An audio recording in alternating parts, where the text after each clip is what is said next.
I have a few extra tips for owners of the Bernina 560 sewing machine.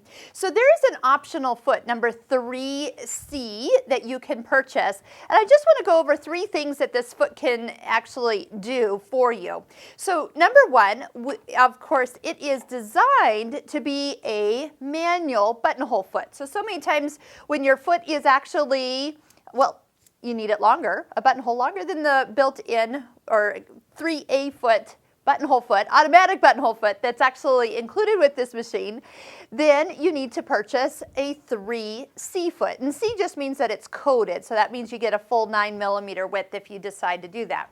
You can use it to do super long buttonholes and also to repair buttonholes. So if you just need to do a couple sections of it, that will be where you can go to just one leg or just the bar tack or whatever you were missing, you can go to that exact step. And just to give you a quick little show, go to 51, touch manual buttonhole or man, and then you can actually cycle through which step of that buttonhole you need to stitch or stitch it from length to length as you need.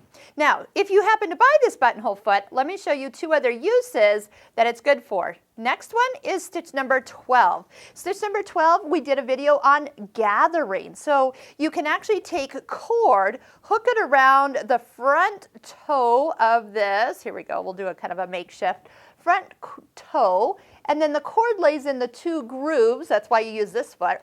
And then as you stitch, it stitches beside the cord, encasing it, but never stitches into the cord. Because it never stitches in, it makes it pull very easily like a drawstring or like your shower curtain, just slides right along, and then just make those gathers work yourself out. Now, like I said, I'm very fond of a Bernina gathering foot and a Bernina ruffler. Check out those videos that we have as well.